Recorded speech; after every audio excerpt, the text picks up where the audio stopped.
ಡಾಲಾಯ್ತ್ ಅವರ ಸಾರಥ್ಯದಲ್ಲಿ the Friday Times news. SC ST ಪಂಗಡದ ವಿದ್ಯಾರ್ಥಿಗಳಿಗೆ ಸರ್ಕಾರದಿಂದ ಮೋಸ, ಹನುಮಂತಪ್ಪ ದೊಡ್ಡಮನಿ. ರಾಜ್ಯ ಸರ್ಕಾರ ಶೋಷಿತ ಸಮುದಾಯಗಳ ಆಶಯಗಳನ್ನು ಈಡೇರಿಸುವ ಜೊತೆಗೆ ಶಿಕ್ಷಣಕ್ಕೆ ಪ್ರಾತಿನಿಧ್ಯ ನೀಡಬೇಕಿತ್ತು. ಶಿಕ್ಷಣದಿಂದ ತಮ್ಮ ಬದುಕನ್ನು ಹಸನು ಮಾಡಿಕೊಳ್ಳುವ ಮೂಲಕ ಮುಖ್ಯ ವಾಹಿನಿಗೆ ಬರಲು ಇದರಿಂದ ಸಾಧ್ಯವಾಗುತ್ತಿತ್ತು. ಈ ಕಾರಣಕ್ಕಾಗಿಯೇ ಡಾಕ್ಟರ್ ಬಿಆರ್ ಅಂಬೇಡ್ಕರ್ ಶಿಕ್ಷಣಕ್ಕೆ ಮಹತ್ವ ನೀಡಿದ್ದರು. ಆದರೆ ಈಗಿರುವ ರಾಜ್ಯ ಸರ್ಕಾರ ಸಂವಿಧಾನದ ಆಶಯ ಬದಿಗೊತ್ತಿ ಎಸ್ಸಿ ಎಸ್ಟಿ ಪಂಗಡದ ವಿದ್ಯಾರ್ಥಿಗಳಿಗೆ ಮೋಸ ಮಾಡಿದೆ ಎಂದು ಕರ್ನಾಟಕ ದಲಿತ ಸಂಘರ್ಷ ಸಮಿತಿ ರಾಜ್ಯ ಸಂಚಾಲಕ ಹನುಮಂತಪ್ಪ ದೊಡ್ಡಮನಿ ಆಕ್ರೋಶ ವ್ಯಕ್ತಪಡಿಸಿದರು. ನಗರದ ಪತ್ರಿಕಾಭವನದಲ್ಲಿ ಮಂಗಳವಾರ ಸುದ್ದಿಗೋಷ್ಠಿಯಲ್ಲಿ ಮಾತನಾಡಿದ ಅವರು, ಎಸ್ಸಿ ಎಸ್ಟಿ ಹಣ ದುರುಪಯೋಗ ಪಡಿಸಿಕೊಂಡ ಸರ್ಕಾರದ ಸಮಾಜ ಕಲ್ಯಾಣ ಸಚಿವ ಡಾಕ್ಟರ್ ಎಚ್.ಸಿ. ಮಹದೇವಪ್ಪ ಕೂಡಲೇ ರಾಜೀನಾಮೆ ನೀಡಬೇಕು. ಬಡ ವಿದ್ಯಾರ್ಥಿಗಳ ಪ್ರೋತ್ಸಾಹ ಧನವನ್ನು ಸರ್ಕಾರ ಕಿತ್ತುಕೊಂಡಿದೆ. ಸಾಮಾಜಿಕ ನ್ಯಾಯದ ಹೆಸರಿನಲ್ಲಿ ಅಧಿಕಾರಕ್ಕೆ ಬಂದಿರುವ ರಾಜ್ಯ ಸರ್ಕಾರ ಅಧಿಕಾರಕ್ಕೆ ಬಂದ ಮೇಲೆ ಸಾಮಾಜಿಕ ನ್ಯಾಯದ ವಿರುದ್ಧವಾಗಿ ಆಡಳಿತ ಮಾಡುತ್ತಿದೆ. ಪಿಎಚ್ಡಿ ಹಾಗೂ ಉನ್ನತ ವ್ಯಾಸಂಗ ಮಾಡಲು ವಿದೇಶಕ್ಕೆ ಹೋಗುವ ವಿದ್ಯಾರ್ಥಿಗಳ ಸಹಾಯಧನಕ್ಕೂ ಸರ್ಕಾರ ಕತ್ತರಿ ಹಾಕಿದ್ದು, ಈ ಯೋಜನೆಯನ್ನ ಕೂಡಲೇ ಮುಂದುವರಿಸಬೇಕು ಎಂದು ಆಗ್ರಹಿಸಿದರು. ರಾಜ್ಯ ಸರ್ಕಾರದ ಈ ಧೋರಣೆ ಖಂಡಿಸಿ ರಾಜ್ಯಾದ್ಯಂತ ಜುಲೈ 25ರಂದು ಹೋರಾಟ ಮಾಡಲು ರಾಜ್ಯ ಸಮಿತಿ ಸಭೆಯಲ್ಲಿ ತೀರ್ಮಾನಿಸಲಾಗಿದ್ದು, ಸಮಾಜ ಕಲ್ಯಾಣ ಇಲಾಖೆಯ ಸಚಿವರು ರಾಜೀನಾಮೆ ನೀಡುವವರೆಗೂ ಹೋರಾಟ ಮಾಡಲಾಗುತ್ತದೆ ಎಂದು ರಾಜ್ಯ ಸರ್ಕಾರಕ್ಕೆ ಎಚ್ಚರಿಕೆ ನೀಡಿದರು. ಸಿದ್ದರಾಮಯ್ಯ ನಾಯಕತ್ವದ ರಾಜ್ಯ ಸರ್ಕಾರ ಎಸ್ಸಿ ಎಸ್ಟಿ ಜನಾಂಗದ ವಿರೋಧಿಯಾಗಿದೆ. ನಮ್ಮ ಸಮುದಾಯದ ಹಣವನ್ನು ಅಕ್ರಮವಾಗಿ ವರ್ಗಾವಣೆ ಮಾಡಿಕೊಂಡಿದೆ. ಇವರಿಗೆ ಧೈರ್ಯ, ತಾಕತ್ತು ಇದ್ದರೆ ಇತರೆ ಸಮುದಾಯದ ಹಣವನ್ನು ಮುಟ್ಟಲಿ ನೋಡೋಣ ಎಂದು ಹೇಳಿದರು. ಈ ಸುದ್ದಿಗೋಷ್ಠಿಯಲ್ಲಿ ಪರ್ಸಪ್ಪ ಮೆಣಸ್ಕಿ, ಈಶ್ವರ್ ದೊಡ್ಡಮನಿ, ಸೋಮಯ್ಯ ದೊಡ್ಡಮನಿ, ಶಿವು ಭೂಮರ್, ಶರಣು ಹಲಗಿ ಸೇರಿದಂತೆ ಅನೇಕರು ಉಪಸ್ಥಿತರಿದ್ದರು. ಮೊದಲಿಗೆ ಜೈ ಭೀಮ್ ಎಲ್ಲರಿಗೂ.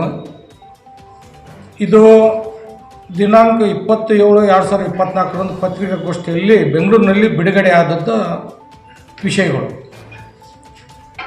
ಮಾನ್ಯರೇ, ಪ್ರತಿಭಾವಂತ ಪರಿಶಿಷ್ಟ ಜಾತಿ ಮತ್ತು ಪರಿಶಿಷ್ಟ ಪಂಗಡದ ವಿದ್ಯಾರ್ಥಿಗಳಿಗೆ ರಾಜ್ಯ ಸರ್ಕಾರ ಮೋಸ ಮಾಡುತ್ತಿದ್ದು, ಇದರ ನೇರ ಹೊಣೆ ಹೊತ್ತು ಸಮಾಜ ಕಲ್ಯಾಣ ಸಚಿವರು ರಾಜೀನಾಮೆ ನೀಡುವ ಕುರಿತು ರಾಜ್ಯ ಸರ್ಕಾರ ಶೋಷಿತ ಸಮುದಾಯಗಳ ಆಶಯವನ್ನು ಈಡೇರಿಸುವಲ್ಲಿ ಜೊತೆಗೆ ಮೊದಲಿಗೆ ಶಿಕ್ಷಣಕ್ಕೆ ಪ್ರಾತಿನಿಧ್ಯವನ್ನು ನೀಡಬೇಕಾಗಿತ್ತು. ಶಿಕ್ಷಣದಿಂದ ತಮ್ಮ ಬದುಕನ್ನು ಹಸನು ಮಾಡಿಕೊಳ್ಳಲು ಮುಖಾಂತರ ಸಮಾಜದ ಮುಖ್ಯವಾಹಿನಿಗೆ ಬರಲು ಇದರಿಂದ ಸಾಧ್ಯವಾಗುತ್ತಿತ್ತು.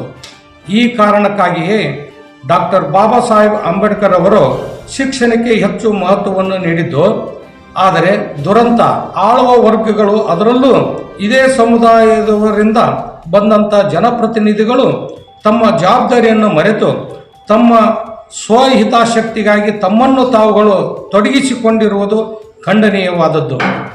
ಶ್ರೀ ಸಿದ್ದರಾಮಯ್ಯನವರ ಸರ್ಕಾರದಲ್ಲಿ ಸಮಾಜ ಕಲ್ಯಾಣ ಸಚಿವರಾಗಿರುವ doctor C H. Mahadevappa SC ST ಸಮುದಾಯದ ವಿದ್ಯಾರ್ಥಿಗಳ ಹಿತವನ್ನು ಕಾಪಾಡುವಲ್ಲಿ ವಿಫಲರಾಗಿದ್ದಾರೆ. ಮೊದಲನೆಯದಾಗಿ ಎಸ್ಸಿ ಎಸ್ಟಿ ಸಮುದಾಯದ ವಿದ್ಯಾರ್ಥಿಗಳಿಗೆ ಸರ್ಕಾರ ಅಲ್ಪ ಪ್ರಮಾಣದ ಬಡ ಪ್ರತಿಭಾವಂತ ವಿದ್ಯಾರ್ಥಿಗಳಿಗೆ ಪ್ರೋತ್ಸಾಹಧನವನ್ನು ನೀಡುತ್ತಾ ಬಂದಿದ್ದು, ಅದನ್ನು ಇನ್ನೂ ಹೆಚ್ಚು ಮಾಡಲಾಗುತ್ತಿತ್ತು. ಅದನ್ನು ಹೊರತುಪಡಿಸಿ ಇದಕ್ಕೆ ಯಾವುದೇ ಕಾರಣವನ್ನು ನೀಡದೆ ಪ್ರೋತ್ಸಾಹಧನವನ್ನು ನಿಲ್ಲಿಸಿರುವುದು ಖಂಡನಾರ್ಹ. ಹಾಗೂ ಇದಕ್ಕೆ ಹಾಕಿರುವ ಮಾನದಂಡ ವೈವಾದ್ನಿಕವಾದದ್ದು ಹಾಗೂ ಸಾಮಾಜಿಕ ನ್ಯಾಯಕ್ಕೆ ವಿರುದ್ಧವಾದದ್ದು. ಸಾಮಾಜಿಕ ನ್ಯಾಯದ ಹೆಸರಿನಲ್ಲಿ ಅಧಿಕಾರಕ್ಕೆ ಬಂದ ಈ ಸರ್ಕಾರ ಎಸ್ಸಿ ಎಸ್ಟಿ ಮಕ್ಕಳಿಗೆ ಮೋಸ ಮಾಡುತ್ತಿದೆ. ಎಸ್ಸಿ ಎಸ್ಟಿ ಮಕ್ಕಳಿಗೆ SSLC PUCಯಲ್ಲಿ 75% ಅಂಕ ಪಡೆದಿರಬೇಕು ಹಾಗೂ ಕುಟುಂಬದ ವಾರ್ಷಿಕ ಆದಾಯ 6 ಲಕ್ಷ ಮೀರಿರಬಾರದು. ಇದು ಯಾವ ನ್ಯಾಯ? ಇದು ಸಾಮಾಜಿಕ ನ್ಯಾಯಕ್ಕೆ ವಿರುದ್ಧವಾದದ್ದು. ಆದ್ದರಿಂದ ಹೊಸ ಆದೇಶವನ್ನು ಕೂಡಲೇ ರದ್ದುಪಡಿಸಬೇಕು. ಎರಡನೇದಾಗಿ PhD ಹಾಗೂ ಉನ್ನತ ವಿದ್ಯಾಭ್ಯಾಸ ಮಾಡಲು ವಿದೇಶಕ್ಕೆ ಹೋಗುವ ವಿದ್ಯಾರ್ಥಿಗಳು ಸಹಾಯಧನಕ್ಕೂ ಕತ್ತರಿ ಹಾಕಿದೆ. ಈ ಯೋಜನೆಯನ್ನು ಸರ್ಕಾರ ಮುಂದುವರಿಸಬೇಕು. ಈ ಸರ್ಕಾರ ಬಡವರ SC STಗಳ ವಿರೋಧಿ ಸರ್ಕಾರ. ಮತ್ತೊಂದು ಕಡೆ ಈ SC ST TSP ಹಣವನ್ನು ವರ್ಗಾವಣೆ ಮಾಡಿಕೊಂಡಿರುವುದು ಅನ್ಯಾಯ ಹಾಗೂ ಮೋಸ. ಇವರಿಗೆ ಧೈರ್ಯವಿದ್ದರೆ SC ST ಸಮುದಾಯದ ಹಣವನ್ನು ಹೊರತುಪಡಿಸಿ ಇತರೆ ಸಮುದಾಯಗಳ ಹಣವನ್ನು ಮುಟ್ಲಿಕ್ಕೆ ತಾಕತ್ತು ಇದೆಯಾ? ಕೂಡಲೇ SC ST TSP ಹಣವನ್ನು ಹಿಂದಿರುಗಿಸಬೇಕು. ಇದನ್ನು ವಿರೋಧಿಸಿ ರಾಜ್ಯಾದ್ಯಂತ ಬೀದಿ ಹೋರಾಟವನ್ನು ರೂಪಿಸಲು ತೀರ್ಮಾನಿಸಿದ್ದು ಇರುತ್ತದೆ. ದಿನಾಂಕ 25/7/2024 ಬೆಂಗಳೂರಿನಲ್ಲಿ ನಡೆಯುವ ರಾಜ್ಯ ಸಮಿತಿ ಸಭೆಯಲ್ಲಿ ನಿರ್ಣಯವನ್ನು ತೆಗೆದುಕೊಳ್ಳುತ್ತೇವೆ. ಇದೇ ಸಂದರ್ಭದಲ್ಲಿ ಈ ರಾಜ್ಯದ ಸಮಾಜ ಕಲ್ಯಾಣ ಸಚಿವರು ಈ ಎಲ್ಲ ಕಾರಣಗಳಿಂದ ಕೂಡಲೇ ನೈತಿಕ ಹೊಣೆ ಹೊತ್ತು ಸಮಾಜ ಕಲ್ಯಾಣ ಇಲಾಖೆ ಸಚಿವ ಸ್ಥಾನಕ್ಕೆ ರಾಜೀನಾಮೆ ನೀಡಬೇಕೆಂದು ನಾವು ನಮ್ಮ ಸಂಘದಿಂದ ಒತ್ತಾಯಿಸುತ್ತೇವೆ. ಇದ ನಂತರ ಎಲ್ಲ ರಾಜ್ಯಗಳಲ್ಲಿ ಎಲ್ಲ ಜಿಲ್ಲೆಗಳಲ್ಲಿ ನಾವು ಇದನ್ನು ಹೋರಾಟ ಮಾಡಬೇಕಂತ ತಿಳ್ಕೊಂಡು ಅಲ್ಲೇ 25ನೇ ತಾರೀಕಿಗೆ ನಾಳೆ ನಾಡಿದ್ದು ನಾವು ತೀರ್ಮಾನ ತಗೊಳ್ತೀವಿ. ನಮ್ಮ ರಾಜ್ಯದ ರಾಜ್ಯಾಧ್ಯಕ್ಷರಾದಂಥ ಆರ್ ಮೋಹನ್ ರಾಜರವರ ನೇತೃತ್ವದಲ್ಲಿ ದಿನಾಂಕ 25/7/2024 ಅಲ್ಲೇ ಸಭೆ ನಡೆಸಿ ಮುಂದಿನ ಹೋರಾಟದ ಬಗ್ಗೆ ತೀರ್ಮಾನ ತೆಗೆದುಕೊಳ್ತಾರೆ.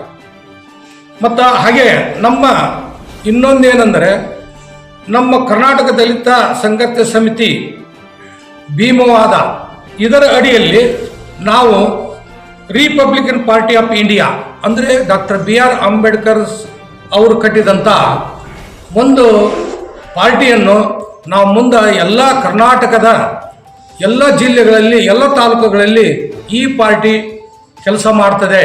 ಮುಂದಿನ ದಿನಗಳಲ್ಲಿ ಈ ಪಾರ್ಟಿ ಮುನ್ಸೂಚನೆಯಲ್ಲಿ ಇರುತ್ತದೆ ಅಂತ ತಿಳ್ಕೊಂಡು ನಾ ಹೇಳಲಿಕ್ಕೆ ಇಷ್ಟಪಡ್ತೀನಿ. The Friday times news Gadag.